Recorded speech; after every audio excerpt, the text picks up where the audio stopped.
Bonjour à tous et merci de me regarder pour cette interview en toute simplicité. Moi je suis Adrien Reuter et je suis absolument ravi d'accueillir le trio Arcadian. Ils sont jeunes, ils sont beaux, ils sont extrêmement talentueux et pour tout ce qu'on ne sait pas encore, on va leur demander tout de suite. Salut les gars, ça va? Salut, ça va. Bien. La première question que j'ai envie de vous poser, c'est qu'est-ce qui est à l'origine de votre groupe? Qui est-ce qui est à l'origine du groupe? Nous trois.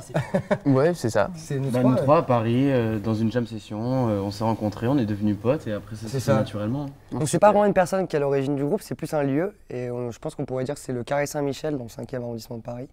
Ok, c'est là que vous vous êtes rencontrés? C'est là qu'on s'est rencontrés. Exactement. D'accord. Deux d'entre vous ont commencé par la comédie musicale. Pour Johan, c'était à l'ECM de Paris. Et pour Florentin, c'était dans Hercule ou une histoire à la grecque. Et comme une image vaut mieux que 1000 mots, je vous laisse apprécier ces quelques images. Non. Non. Dommage pour le tzatziki bien fait. Du tzatziki? Oui. Est-ce que c'était quelque chose qui vous intéressait vraiment, la comédie musicale? Ouais, je vais laisser Flo parler. Alors non, franchement, c'était à vrai dire, pour dire vrai, c'est quand je suis parti à Paris, j'ai dû négocier avec mes parents pour pouvoir venir à Paris, parce que c'est pas facile de laisser partir ses enfants à 17 ans. Et voilà, ils ont accepté à la condition que je sois dans une enceinte un peu quelque chose de scolaire, quoi, bien encadré. Et du coup, j'ai dû faire cette école de comédie musicale. Donc ça m'a appris pas mal de choses au niveau de la danse, ça m'a permis. C'était une bonne expérience, c'était sympa. Après, c'est vrai qu'au niveau de la comédie musicale, c'était pas forcément mon kiff, mais j'étais obligé de passer par là parce que c'était une école de comédie musicale, quoi.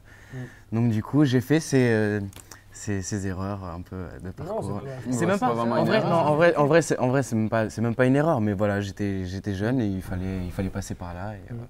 Moi, pour exactement les mêmes raisons que Flo, c'est juste aussi, je sais pas si toi t'avais cherché à l'époque, mais en fait, il n'existait pas de cursus scolaire comme celle de l'école de comédie musicale où on pouvait faire purement de la musique, de la composition, etc. Donc c'était vraiment tout ça compris dedans. Donc pour les mêmes raisons que Flo, je suis allé au même âge que lui, pas dans la même école, mais en tout cas, on se connaissait pas encore, mais on faisait la même chose. Et oui, voilà, ça nous a aidé, je pense, en tout cas pour moi, ça m'a aidé aussi à. Voilà. Ça aide à être à l'aise sur scène. À être à l'aise sur scène, exactement. C'est des premières expériences. Et puis la comédie musicale, ça reste une histoire assez intéressante. Il y a le côté famille, on crée une famille, tu vois, au sein d'une comédie musicale, c'est très sympa. Après c'est vrai que ça n'a jamais été ce que je voulais faire. Je voulais pas faire ça dans ma vie. Et je voulais vraiment partir sur la musique et le chant. D'accord. Et toi, Jérôme, quand tu étais encore en Suisse, tu as sorti un titre, donc on peut entendre un extrait en ce moment, qui s'appelle Mon pays. Pourquoi t'as pas voulu continuer sur cette lancée? Ce pays, je précise. Ce pays, autant pour moi. Non, bah, alors il faut savoir que en Suisse, c'est un peu plus particulier le milieu artistique. Il y a moins de moyens qui sont mis à disposition par l'État. Du coup, il y a évidemment des écoles de musique, mais il n'y a pas vraiment d'école de comédie musicale. Donc du coup, j'ai pas forcément pu me tourner de ce côté-là. Et du coup, j'ai suivi mon cursus musical, je dirais standard, au piano et au solfège. Et puis après c'est vrai que je me suis mis à chanter, à jouer un peu de guitare. Et le but, c'était de me faire un kiff en sachant pas vraiment où aller, en me disant je vais essayer de faire un album autofinancé. Et voilà, et de faire avec les moyens du bord, entre guillemets. Donc mon père écrit des textes depuis un peu toujours. Donc j'ai un jour repris ces textes. Moi j'ai essayé de faire des petites musiques par-dessus. Et puis ça a donné au final plusieurs chansons. Et je me suis dit, bah voilà, c'est peut-être le moment de le mettre sur un support. Et voilà, ça s'est fait un peu comme ça, naturellement. Donc ça veut dire qu'il y a plusieurs titres qui sont sortis? Il y a plusieurs titres qui sont sortis. Il y a un album en fait qui est sorti, que j'ai sorti à 500 exemplaires, donc c'est pas, tu vois, c'est pas foufou. Hein. C'est mignon. Mais voilà, ça m'a permis de démarcher certains festivals en Suisse, certaines boîtes qui produisaient aussi par la suite. Ça m'a permis aussi de faire mes premières scènes et puis après aussi, par la suite, de monter à Paris avec peut-être un tout petit peu plus de bagages et puis d'essayer d'aller plus loin, et voilà. D'accord, ok. On va bien évidemment aborder le sujet The Voice, qui, je le rappelle, s'est déroulé en 2015. Lors de votre aventure, est-ce que vous étiez en accord avec tous les choix que The Voice faisait pour vous? Faisait pour nous? Avec l'image qu'il voulait donner de vous. Voilà. Oui, alors bon, évidemment c'est une émission de télé, donc forcément on est toujours en négociation avec les équipes parce que voilà, on n'est pas seul décisionnaire de ce qu'on va faire. Après, en règle générale, ils ont toujours écouté un peu nos envies, on a toujours fait un peu ce qu'on voulait quand même. Ou au moins, en tout cas, ce qu'on voulait présenter en tout cas au public, ça venait vraiment de nous.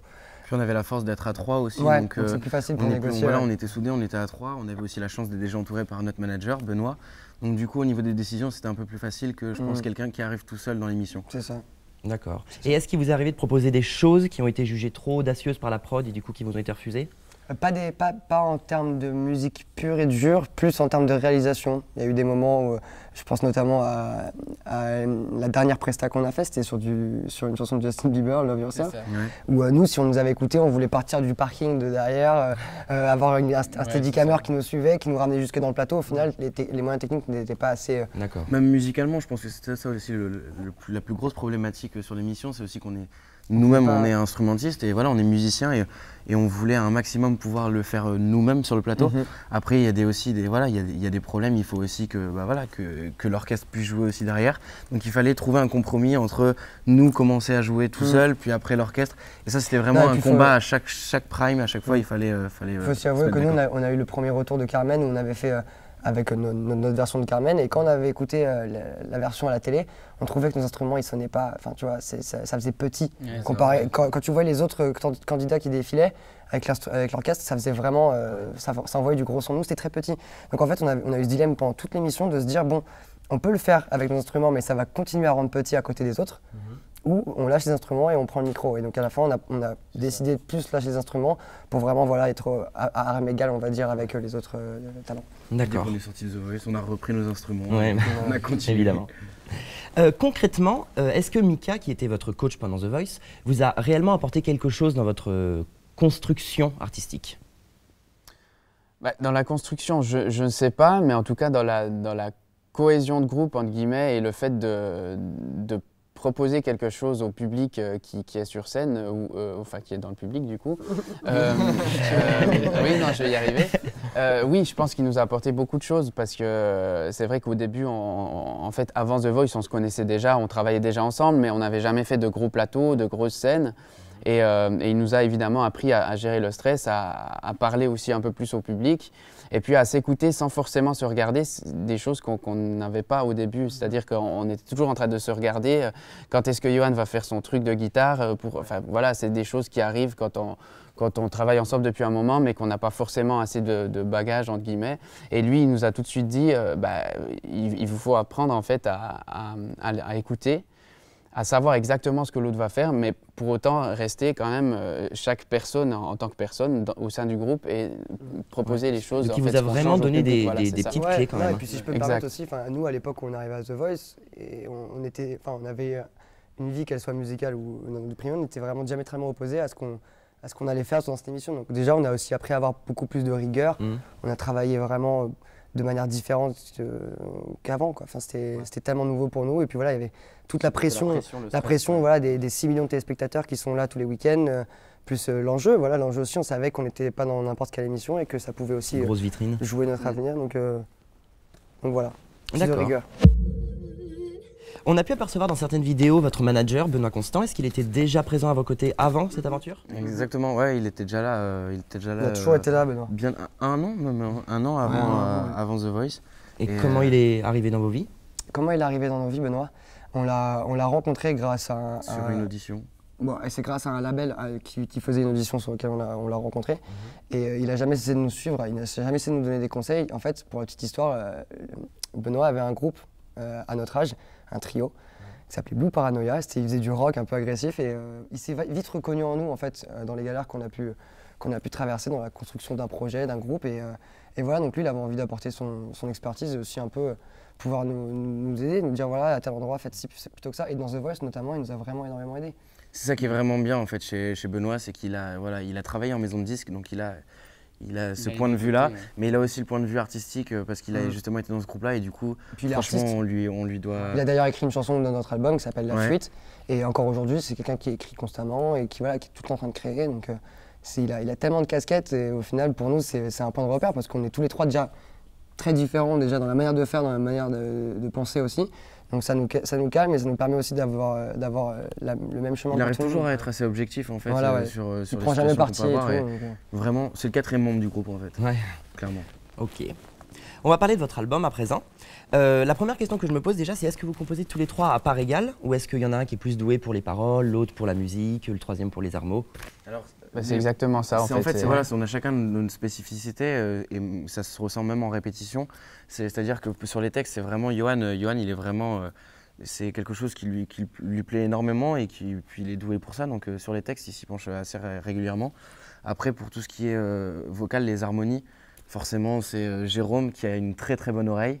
Donc tout de suite, il se met devant un piano, il a tout de suite les harmonies. Moi, ça va être plus dans l'arrangement, dans la rythmique et les arrangements musicaux. Donc voilà, on se complète assez. Et après, le fait qu'on ait chacun un instrument différent aussi, évidemment, chacun se tourne, chacun apporte quelque chose avec son instrument qui fait qu'en général, ça se construit assez bien et assez facilement, je dirais. Très complémentaire donc. Et pas que sur la musique, même, enfin, même sur tout ce qui est les réseaux sociaux, tout ça. Voilà, on a toujours essayé de. Pour pas que ce soit difficile et que chacun puisse le faire avec du plaisir, chacun prend un peu ce qui lui plaît et ce pourquoi on est assez doué pour le faire. D'accord. Il y a énormément de pression de la part des maisons de disques quand on est jeune et qu'on vient tout juste d'être signé.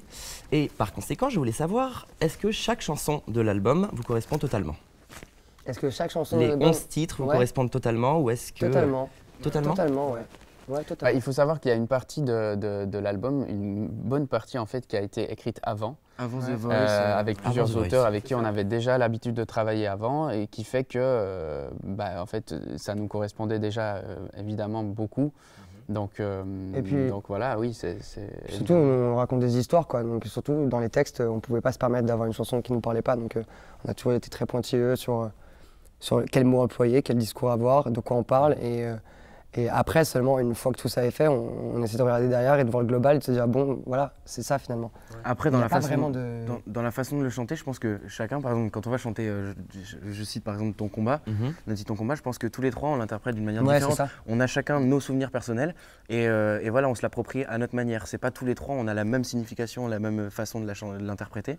On a chacun notre manière et je pense que la personne qui écoute aussi la chanson Ton combat peut se l'approprier par rapport à sa propre vie à elle et pas par rapport à ce que nous on pense à ce moment-là. C'est prouvé, quand on a des retours ou quoi de personnes qui nous écoutent, c'est typiquement ce qui revient, quoi. Oui. Chacun, ça lui rappelle chacun son petit truc et parfois on peut l'interpréter un peu comme on veut. D'accord. Et comment est né du coup ce premier single, Folie Arcadienne? Folie Arcadienne, il est arrivé directement après The Voice. Il faut savoir qu'on est sorti de The Voice le samedi, le lundi matin on était au studio. Et Folie Arcadienne, c'est celui avec qui on a travaillé, donc Famous Farmer, donc Gary Fico et Julien Comblat. Et ce titre vient spécialement de Gary Fico, c'était le premier qui nous a fait écouter. Et à la base, quand on l'a écouté, il n'y avait pas les paroles, il n'y avait pas la mélodie. On avait juste l'instru, on s'est dit, ah putain, c'est bien quand même. C'est cool, ça donne envie de danser, c'est un peu frais. Et typiquement, c'était le beat, le groove et tout, c'était un truc, voilà, on se disait, c'est un morceau où ça va parler de fête, il va y avoir ça. Et là, bam, tout de suite, l'idée est venue, on a commencé à évoquer des thèmes. Et un thème qui est assez vite arrivé pour parler de ce côté festif, c'était cet été à Paris où on ne pouvait pas partir en vacances parce que bon, à l'époque, on ne travaillait pas, on n'avait pas de thunes. On faisait encore du Et on métro, a passé cet été dans Paris à sortir, à faire de la musique, à rencontrer des gens. Et au final, c'était un très bon été parce que c'était dans le partage, dans le côté toujours dehors, toujours à faire de la musique. Et ça nous a pas mal inspiré pour cette chanson. Et pourquoi avoir choisi ces deux titres-là précisément pour vous représenter parmi les 11 de l'album, donc Folie Arcadienne et Ton combat, et pas par exemple Fais comme chez toi, vous qui avez beaucoup mentionné vos années de coloc? Parce que alors déjà pour dire la vérité, on était aussi un peu pris par le temps. Et Fait comme chez toi, c'est pas forcément la première qu'on a composée. Et ensuite parce que Folie Arcadienne, c'était une très bonne. Pour nous, c'était une vraie présentation. C'est très fort au niveau de l'écriture parce qu'il y a justement, comme le texte le dit, c'est la folie arcadienne. Donc il y a Arcadienne, Arcadiane. C'était vraiment identitaire, voilà. Donc du coup, c'était pour nous important comme premier morceau de sortir ce titre-là. Et après Ton combat. Je pense pour n'importe quel artiste à qui tu pourras demander, il y a des convictions dans un album et quand on fait des chansons, évidemment on les aime toutes, sinon elles ne seront pas dans l'album. On se dit à chaque fois, ah, trop bien, c'est nous. Mais tu as toujours, et ça je pense c'est ça, éternellement comme ça, tu as toujours un coup de cœur. Et c'est vrai que Ton combat, on l'a joué déjà avant, même pendant The Voice, c'était une chanson qu'on avait déjà. Et on s'est toujours dit, mais ça, ce morceau, les gars, quand on se regardait, on se disait, mais ça, ce morceau, mais c'est notre bombe à nous, quoi, tu vois, c'est notre petit trésor, il faut qu'on en prenne soin, il faut qu'on fasse attention. Et voilà, donc c'est pour ça qu'on l'a pas sorti tout de suite d'ailleurs en premier, parce que justement, c'était pour nous quelque chose qu'on voulait garder un peu sous la main. Et parce que, voilà, Folie Arcadienne, comme il a dit, c'était une très bonne présentation. Ton combat, ça suivait derrière assez logiquement. Votre album est sorti il y a maintenant 6 mois, la version Deluxe sort la semaine prochaine. On connaît déjà un de vos titres qu'on entend en ce moment qui s'appelle Les Sables Émouvants. Est-ce que vous êtes déjà en train de travailler sur un deuxième album? On est en train d'y penser Ouais. très gentiment.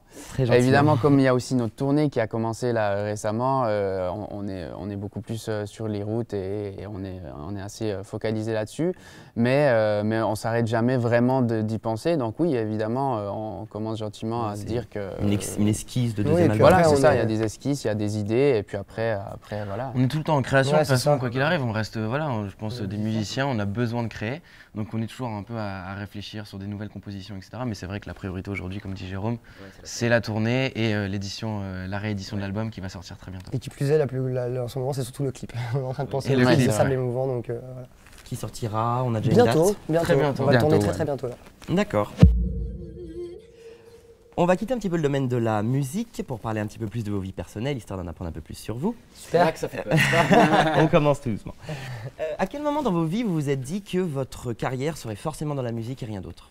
Pour la musique, moi, c'est venu plus tard, c'est venu assez tard, c'est venu vers l'adolescence, 14-15 ans. Vraiment, à ce moment-là, je me suis dit, ah, il y a peut-être quelque chose. Mais avant, j'ai toujours aimé plus le côté spectacle. J'ai toujours été un petit farceur, clown de la un maison. petit clown. Ouais, mais c'est vrai, même à l'école ou quoi, je n'étais pas forcément très assidu. J'ai toujours aimé un peu, c'est pas péjoratif, mais me mettre en avant, essayer de faire rire les gens, d'être vu. Et voilà, c'est toujours un peu ça qui m'a plu au début. Et puis la musique, c'est vraiment arrivé avec les premières questions de la vie quoi, quand on est adolescent. Et voilà, seulement à ce moment-là, j'ai commencé un peu plus à me renfermer, on va dire, et à travailler du coup l'instrument, la voix. Et après, ça a fait que s'enchaîner, quoi. Et après, c'est devenu un peu comme une évidence, mais vraiment step by step. On n'y croit pas forcément au début, et puis c'est quand il commence à arriver quelques trucs qu'on se dit qu'on commence à y croire, et puis après, ça devient vraiment une nécessité, et voilà. Mais c'est vraiment les step by step. Ok. Et toi, Flo? Bah moi c'est quand j'étais jeune, j'ai toujours été un peu depuis tout petit, j'ai toujours été un peu touché à la musique. Mon père qui faisait beaucoup de percussions, qui avait fait aussi un peu de saxophone. On faisait aussi souvent des soirées en famille, on faisait des karaokés. Donc j'ai toujours apprécié la musique. J'ai commencé à jouer justement un peu la percussion. Après je me suis inscrit à la musique automatiquement parce que je pense que mes parents avaient envie aussi pour je sais pas, l'éducation, le développement de l'enfant, je sais pas si c'est un kiff, mais ils voulaient mettre dans une école de musique. Mais moi j'y ai pris goût et j'ai vraiment aimé. Je me suis lancé dans le saxophone et petit à petit comme ça, voilà, c'est quelque chose qui m'a toujours plu. Et ça c'était pour le côté musique. Après pour le côté chant est arrivé un peu après et arrivé vraiment quand j'ai commencé à me poser à l'adolescence sur mon ordinateur, à écouter, à regarder les clips, à reprendre les chansons de certains artistes que je pouvais aduler. Et voilà, c'est vraiment quand j'ai commencé à me poser les questions, les conseils d'orientation, etc., à savoir qu'est-ce que tu vas faire plus tard. Qu'est-ce que je vais faire? Là, je me suis posé la question. Il y avait d'autres métiers qui m'intéressaient et qui m'intéressent toujours aujourd'hui, je ne vais pas mentir. Mais c'est vrai que le chant, c'était vraiment quelque chose, c'était une vraie passion et je me suis dit pourquoi pas en vivre et c'est vraiment quelque chose qui me bottait. Donc du coup, j'ai pris cette décision de prendre ma vie en main, de tout payer moi-même, de faire un crédit à la banque et d'aller me payer cette école de comédie musicale à Paris. La Que je fameuse. rembourse encore d'ailleurs. Oui, c'est vrai. Et toi, Jérôme? Moi, c'est un peu plus proche de Flo, je dirais que j'ai une famille de musiciens aussi, non professionnels, mais pratiquement toute ma famille a touché à un instrument de musique à un moment donné. Et c'est vrai que j'ai des oncles principalement qui jouaient à toutes les fêtes de famille. Et du coup, c'est vrai qu'à 4 ans et demi, 5 ans, j'ai assez vite touché au piano, je testais des trucs, voilà. Je me suis très vite inscrit, enfin mes parents m'ont très vite inscrit au cours de piano de base. Et c'est vrai que, bah voilà, en fait, comme c'est un peu familial, en fait, c'était assez logique pour moi. C'était presque une continuité de se dire qu'à côté de l'école, je faisais de la musique. Et voilà, après, l'envie vraiment d'en faire son métier, je dirais que c'est venu aussi assez tard parce qu'au début, j'étais un peu plus axé sur le journalisme, sur la radio. J'aimais le domaine des médias, mais je ne savais pas vraiment si c'était quelque chose qui me plairait par la suite aussi. Donc en fait, toute mon école, j'étais un peu partagé, je ne savais pas trop. Après, j'étais aussi enfin, mes parents me mettaient les pieds sur terre en me disant bah, la musique, c'est quand même un peu compliqué. Alors si tu veux te lancer, évidemment, c'est bien, mais il faut que tu sois sûr, il faut que tu aies quelque chose derrière aussi. Ce qui fait que j'ai d'abord fait une école de commerce pour avoir quand même complètement différent, mais au moins j'avais un petit métier derrière, un diplôme en fait.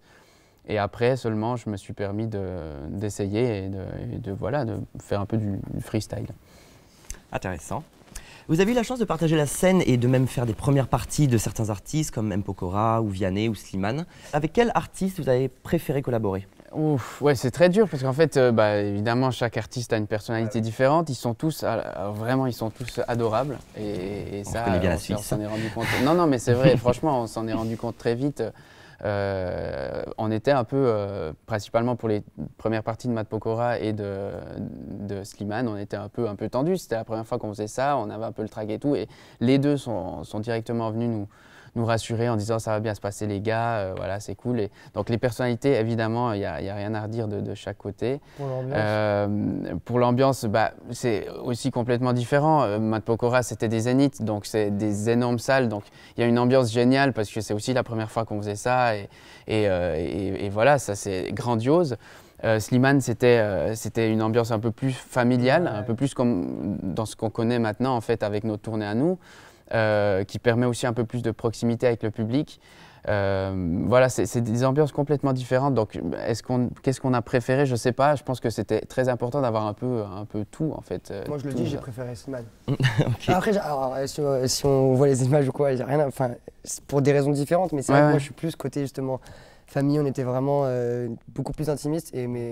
Après, Pokora, c'était beaucoup plus grandiose. C'était tellement énorme de faire des zéniths de 5-6 000 personnes. Il n'y a pas que l'artiste en fait qui joue, il y a aussi bien sûr, la scène. Parce qu'il y a aussi le côté backstage aussi, où voilà. forcément on s'entend très bien avec Slimane et tout, donc c'était vraiment sympa. déjà, Il y avait un peu plus, il y avait un côté plus d'ambiance de soirée, c'était moins, parce que justement c'était aussi peut-être un peu plus petit au niveau de la salle, alors que Matt Pokora c'était des gros trucs, donc du coup il y avait une vraie hygiène de vie qui était tenue, c'est-à-dire qu'à la fin du concert, bam, tout le monde rentrait dormir, et c'est terminé. Voilà. Après moi personnellement au niveau un peu moins fun quoi. Au niveau, on va se mettre d'accord, mais on va faire plaisir un peu tout le monde. Moi, c'est vrai que j'ai préféré au niveau sur scène, etc. J'ai préféré Matt Pokora. Alors certes, vous n'en êtes qu'à vos débuts, question notoriété, mais est-ce que ça a changé quelque chose sur votre vie sentimentale? Son vie sentimentale? Ouais. Je vais commencer. Vas-y. Et je vais dire clairement, ouais. En bien, en mal?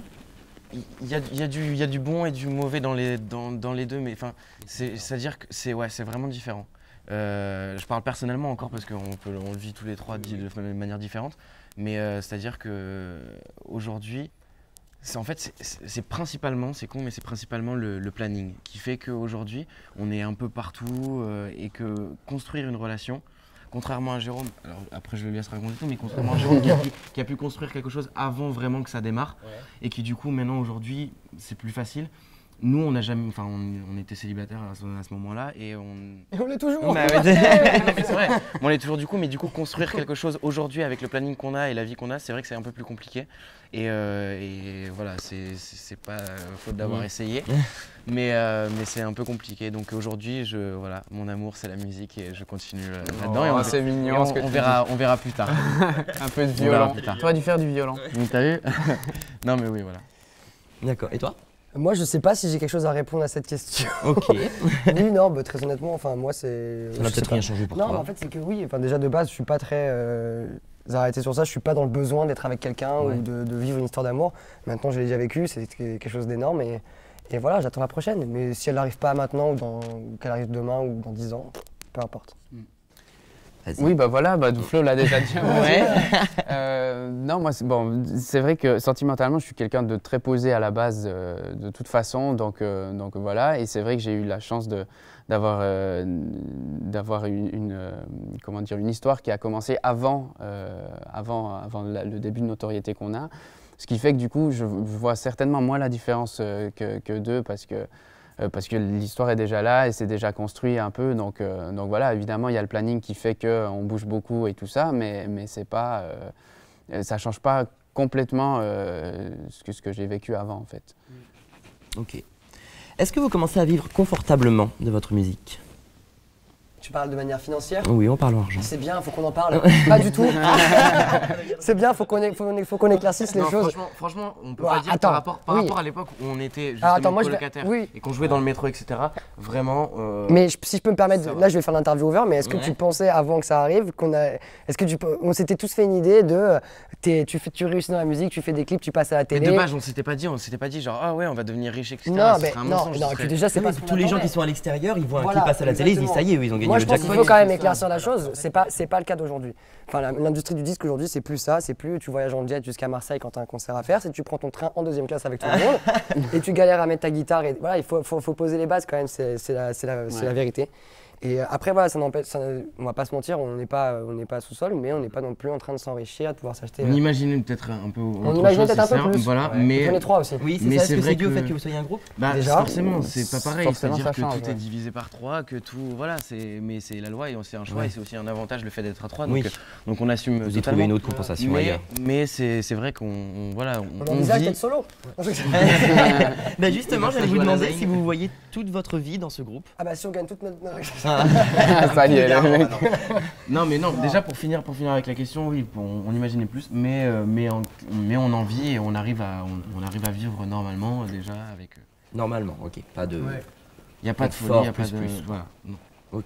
Et pour l'autre question, Oui. est-ce qu'on s'imagine toute notre vie dans ce groupe En vrai, je crois, alors à titre personnel, On je me parle pose jamais pas de ça. vraiment la On se question. pose Non, jamais c'est la vrai. question. C'est vrai? On se pose pas la question C'est parce pas que que c'est tabou quoi, mais. non, c'est mais on vraiment- a, depuis déjà The Voice, depuis tout ce qu'on a fait, on a toujours fait les choses petit à petit parce qu'on est bien conscient que c'est un domaine qui est compliqué. Et il y a beaucoup de monde aussi qui attend derrière. Donc on est conscient que ça peut être assez éphémère en fait, ce qui nous arrive là. Donc on profite de tout. Et du coup, on ne se pose pas vraiment la question en fait. Pour l'instant, ça fonctionne, on s'entend très bien, on travaille C'est beaucoup. ça, tant qu'on est bien en fait, la question elle se pose Voilà, pas. c'est ça. On a des choses incroyables qui nous arrivent, donc on y va. Et puis après, voilà, évidemment, difficile de se projeter en se disant à 60 ans, on sera comme les Rolling Stones, toujours ensemble. Difficile et en même temps, bah, pour l'instant, ça fonctionne, donc la question ne se pose pas vraiment. Alors, il est peut-être trop tôt pour vous poser cette question, mais est-ce que vous avez un regret dans votre parcours ou est-ce qu'il y a quelque chose que vous auriez aimé faire différemment avec le recul? C'est une bonne question. Merci. Bah, si tu nous poses la question, en fait, de base, il y a toujours. C'est-à-dire que, musicalement parlant, par exemple, quand on fait un album, le premier album, on est hyper content de cet album-là, mais en fait, en un an de temps, par exemple, déjà, Ouais, t'évolues. on évolue musicalement, on évolue dans notre façon de penser, de façon de voir la musique, et du coup, il y a certaines choses, pas maintenant vraiment avec des du recul, regrets. c'est pas des regrets, Non, mais c'est c'est quand pas on se des retourne, on regrets, se dit, ah bah, maintenant, aujourd'hui, avec la maturité musicale, entre guillemets, que j'ai pu prendre, il y a encore du travail, etc., mais c'est toujours en travail, voilà. Mais je me dis, ah, cette chanson-là, je l'aurais faite peut-être un peu autrement, j'aurais fait ça. Mais ça, c'est valable pour tous les artistes, c'est-à-dire que n'importe qui, Ça, c'est aussi parce qu'on a envie de toujours faire mieux. Et puis, c'est vrai Allez, qu'entre-temps. un regret, je cherche depuis tout à l'heure, je me dis, il y a peut-être un. C'était, c'est pour revenir à l'époque de The Voice, mais vraiment c'est personnel, je sais pas si ça vous le partagez ou pas. Mais en vrai, moi je pense qu'on aurait peut-être dû faire une dernière chanson, chanter autre chose que Love Yourself de Justin Bieber. Je pense que pour une demi-finale, on aurait pu viser plus haut. Bah, c'était beau, c'était Oui, pas bah mal. ouais, c'était Moi, cool. c'est après, même pas mais je sais vraiment un regret, c'est juste une, autre Oui, voilà, expérience c'était- finalement. c'était oui, mais c'est- après, vraiment, c'est pour risque, chercher c'est un loin. truc, mais ouais. Parce qu'en vrai, sinon, tout ce qu'on a fait jusqu'à présent, on l'a fait en ayant très moins conscience. Et généralement, en plus, du fait, parce qu'on est trois déjà, et aussi parce qu'on a un manager qui est très très important dans notre avis et tout ça, on a toujours énormément réfléchi. C'est-à-dire que même là, pour un synopsis de clip, ça fait 2 semaines qu'on débat ensemble. Donc voilà, c'est quand même. Je pense que chaque idée est vraiment mûrement réfléchie. Donc pour l'instant, on touche Pour l'instant, du c'est bois. pas- on n'a se pas passe, l'impression d'avoir de Voilà. s'être trompé sur nos choix. Enfin voilà. À la fin de la semaine auront lieu les Energy Music Awards. D'ailleurs, on n'oublie pas de voter Arcadian dans la catégorie groupe francophone de l'année. AP2. Est-ce que vous vous imaginiez en être là aujourd'hui quand vous répétiez encore Stromae pour les auditions à l'aveugle de Il y a The notre, Voice bah justement, il y a Non, bah, pas vraiment. Il y a une phrase de notre manager qu'on ouais. aime bien ressortir, qui est énorme.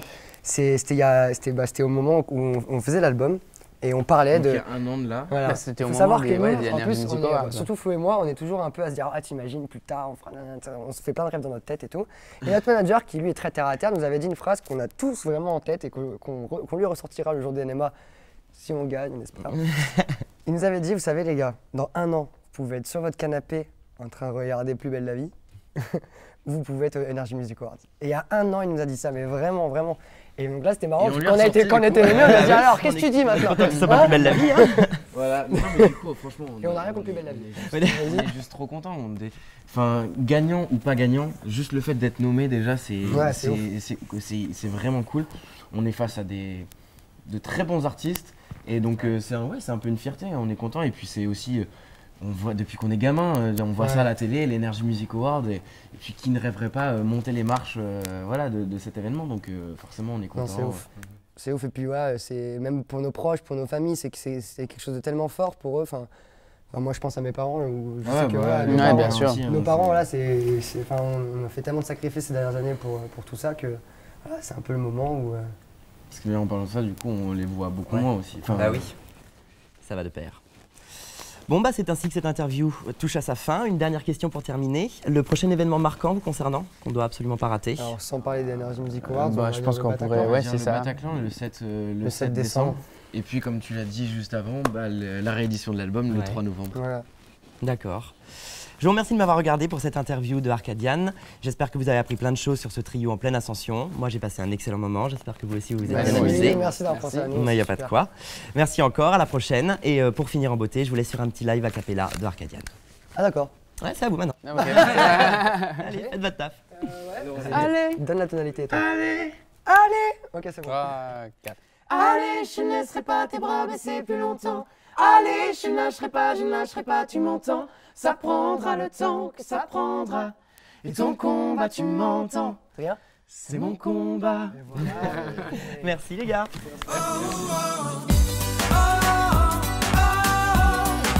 Folie arcadienne. Si tu veux revoir cette vidéo ou si tu veux voir les prochaines qui vont suivre, abonne-toi en cliquant ici.